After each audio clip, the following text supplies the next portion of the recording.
I'm Edie Wilson of the World Bank Institute.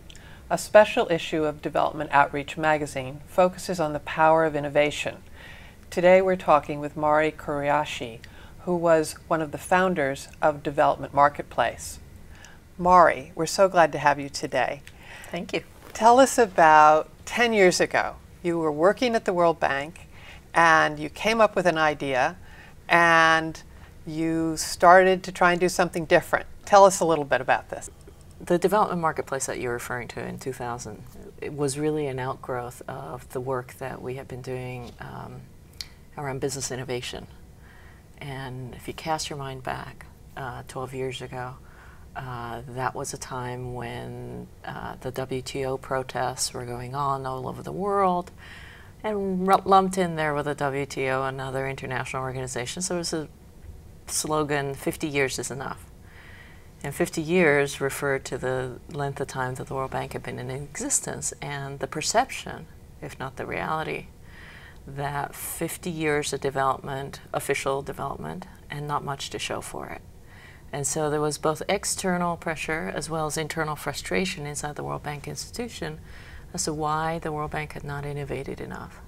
And so both Dennis and I were working in the area of innovation and decided that perhaps there was plenty of innovation, it just hadn't had an opportunity to be seen, to be aired, to be recognized.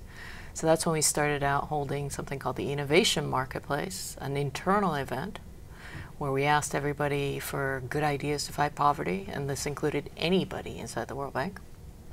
Huge response, huge enthusiasm, at the end of which we sort of said, well, that's great, but if staff in the World Bank are feeling this frustrated and this pent up, imagine what it must be like. And frankly, there's no reason to stop at World Bank staff. Why not ask everybody in the development community if they had good ideas to fight poverty? And so that's what started the Development Marketplace. And what was the initial reaction that you got? Well, we got varied reactions. First of all, the Innovation Marketplace had been sort of a little off culture, a little offbeat to begin with. And when we made the case that we should use a beautiful atrium in the center of the MC building here, people said, my God, the architects wouldn't like that. It was meant to be this sort of empty, beautiful atrium. What do you mean you're going to set up booths? I mean, this is going to look like a kid's science fair. I've forgotten that because now we're so used to it. Absolutely, So that was it's one of the commons now. It was one of the first times. Right, and we had to get GSDs to sign off, various bureaucratic sign-offs, which at the time felt ridiculous, and even more so now. So that was one reaction. That's sort of on the absurd scale. Another reaction was, oh my God, how are you going to actually let the development community know you're looking for ideas? There's no way you're going to get enough proposals. This is going to suffer from a critical mass problem. So, and this, remember, is in 1999. We all had email. There was the web, but then there was a perception that there was a huge digital divide, and people in the developing world didn't have access to digital media. As it turned out, they were wrong. There was a huge inpouring of ideas and enthusiasm. How many proposals did you get? As I recall, there were at least 1,300 proposals that sort of made the cut. Wow. Of which we invited about 300 to show up. And that was another hurdle. People said, well, 300? You invited 300 to show up? Yes, and how do you expect these people to actually show up in DC? They don't have the means to get here. Well, it turned out they did. I mean, one way or another, bilateral funders funded them, other grant makers sort of took pity on them, or they combined it with family visits. One way or another, a subset of the 300 showed up here in the atrium. But the funniest response that I recall, which is a little bit of a joke on the World Bank staff, is we would go around explaining this idea to World Bank staff and saying, we need you to put the word out, because we were relying on a bit of a word-of-mouth phenomenon. And we know that World Bank staff are all over the world, and they can pass on the word. And after doing one of these sort of dog and pony shows, some person raised their hand and they said, are you a management consultant? And sort of embedded in that question was, layers of, well, it can't possibly be a World Bank staff member that's proposing something this crazy. And really, this just doesn't sound quite right, and it must be some crazy idea thought up by some management consultant working off of a book. But I thought that was pretty funny. So then you had the competition, you found a way to award prizes, you put together, where did you find the prize pool? The prize pool was part of the money that had been set aside for innovation as part of the Strategic Compact. And the Strategic Compact was an agreement that Jim Wolfenson, the president at the time, had negotiated with the board for a temporary increase in World Bank budget resources in order to allow us to retool, not only for innovation, but, you know, included in the Strategic Compact were all sorts of budgetary reforms and implementation of SAP and all other sorts of things. And it was understood that the funding was temporary, and that after that point, the World Bank would be retooled to operate at a greater efficiency. So that was part of innovation, was also meant to make us more efficient. Now, in your article for Development Outreach, you mentioned the importance of openness, and that there was a resistance initially to being open. What's that issue all about? Well, you know, even the atrium story is a little bit of the story of openness. One objection we heard to holding this event in the atrium was, well, if we hold it in the atrium, visitors to the World Bank might see this going on. And we're like, well, not only will visitors see it, we actually want to invite people to come and visit and see all these wonderful ideas. And the response was, well, but they might think that the World Bank somehow endorses all these ideas. Well, I said, you know, you can communicate that this is just a collection of people who have sort of made different cuts. They're very promising ideas. They may or may not win prizes ultimately in the development marketplace, but they all deserve to be heard, and that synergies may be found between ideas that don't even make the final cut. And so we were really intent on trying to make it open to the public. We instituted a popular vote because we wanted to create a reason for World Bank staff and visitors to talk to as many of these people as possible. And you couldn't really vote unless you found out what these ideas were about. And we felt that the more these ideas were aired, perhaps they're flawed, perhaps they're amazing, the more likely that other people would have additional ideas or find resources for these ideas. And the more the participants, the competitors, heard from people knowledgeable in development, well, I don't think your idea is going to work because of this, or I know exactly what resource you need to connect to, the more likely they were going to have capacity to build on those ideas themselves. So we were all about diffusing and sharing information as much as possible, because it goes back to this thesis we had, which is that none of us is smart enough to figure out what the amazing next thing is going to be.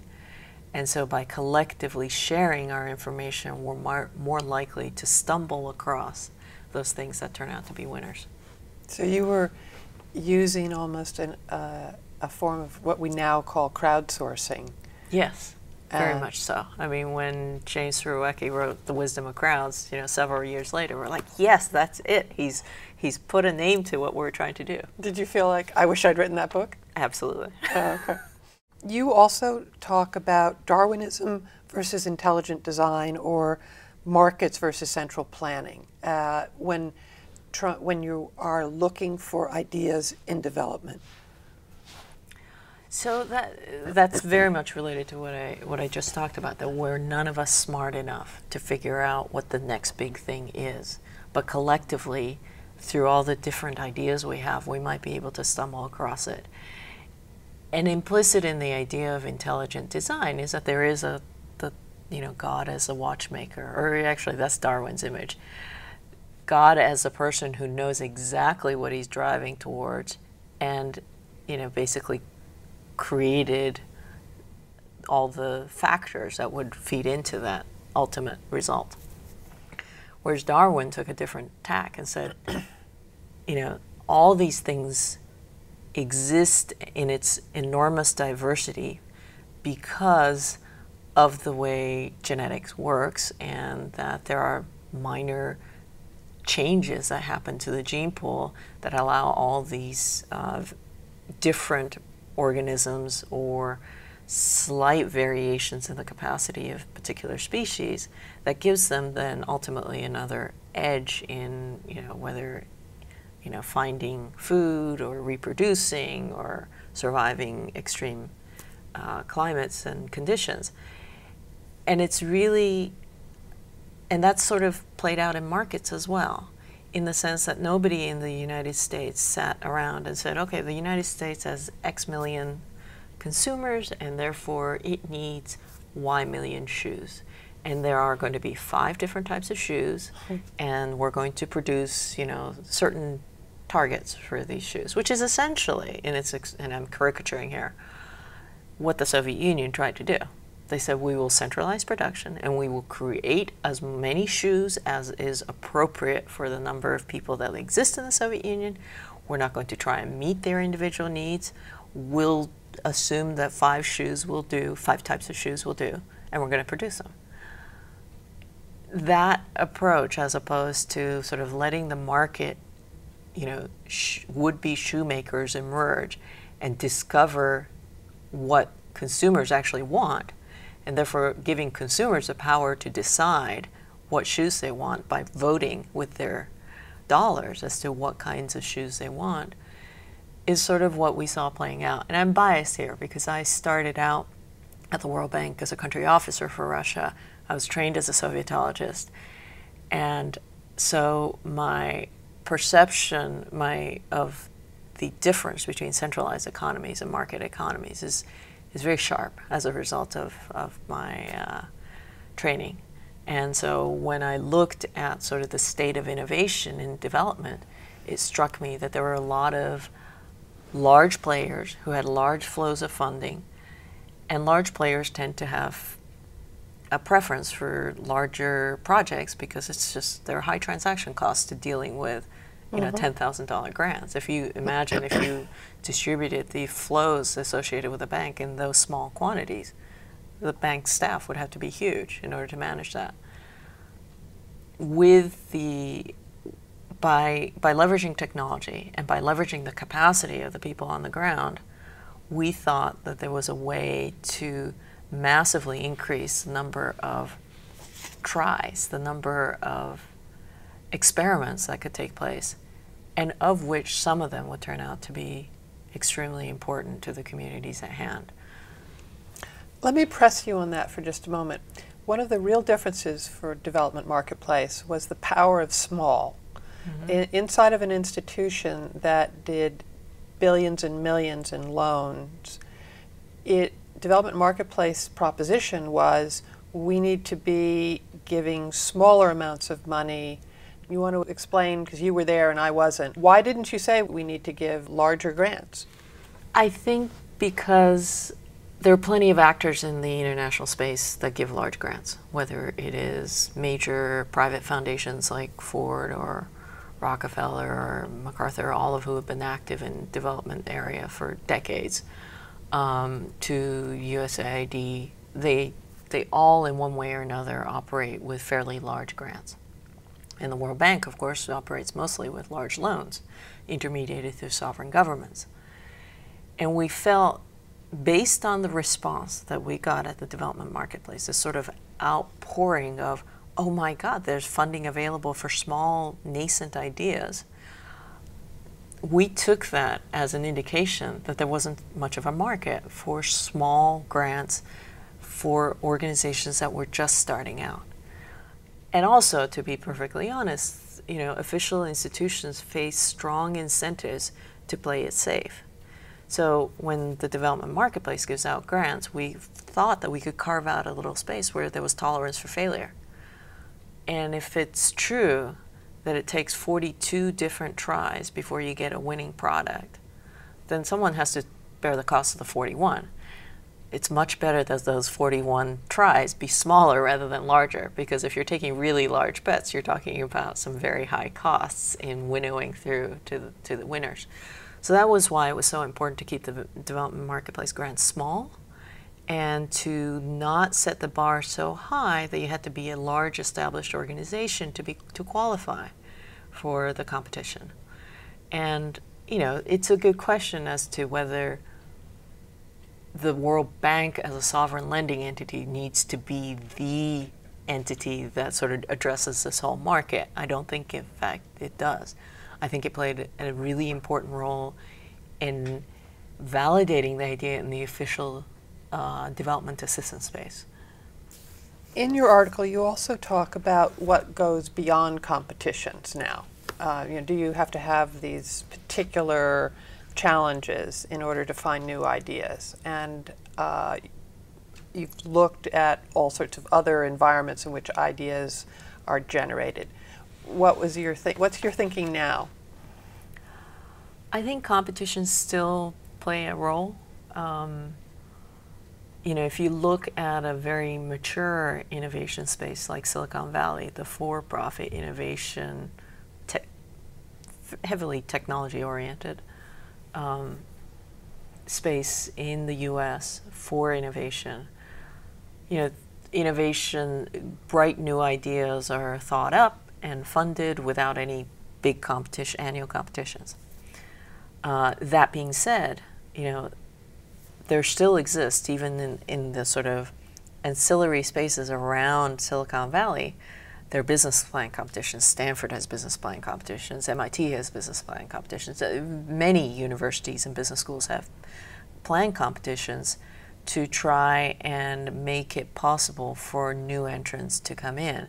And I think competitions accomplish a couple things. One, it's sort of a punctuated, very public event. It serves to celebrate entrepreneurship because it brings the runners up and the winners together. They can share, they can commiserate, they can collaborate. Collaborate. And it also serves to celebrate the idea that, you know, you win a competition, you deserve some kudos. You know, deals get funded in Silicon Valley, and obviously the people who get the funding are extremely energized, et cetera. But it doesn't sort of necessarily get blazoned across everyone else's consciousness. So I think competitions have a sort of awareness-raising role, and can be a useful supplement to a well-functioning innovation space. I don't think we're quite there yet in development, so I think the World Bank's development marketplace plays an important role. And finally, you left the World Bank. When did you leave? And you went on to be a social entrepreneur outside. Yes. And you helped create something. Tell us about that. When did you leave? So I left at the end of 2000, which was just about 10 months after the first development marketplace. And together with Dennis Whittle, co-founded an organization called Global Giving, which is what we started out as the idea was essentially a secondary market to the kind of competitions that the development marketplace engendered. So for every finalist, but you know, runner-up at the development marketplace, we believe that there were potentially other funders, and that those funders might come from the general public. We ran into tons of people who came through the atrium at the development marketplace and said, "This is such a great idea. How do I give money to it?" We're like, I don't think the bank controller would be all that excited about getting contributions to the general public that he then needs to disperse to the winners. So let's put that idea on hold for a minute. But then, you know, Dennis and I looked at each other and said, there's got to be a way to leverage the enthusiasm of these people who want to support these small ideas. You know, philanthropy in the U.S. alone is $300 billion a year, of which 70% comes from the general public. So there's got to be some room in there to harness the power and interests of the general public in supporting small grassroots operations that may one day turn out to be, you know, 50 years from now, one of these people could turn out to be Muhammad Yunus with another idea as powerful as microfinance, but different from microfinance. So that's the idea behind globalgiving.org. You can go there, fund projects, learn more about what's going on in the developing world. Thank you so much for talking with us today. It's such a fascinating story. You're welcome. It's a pleasure to be here.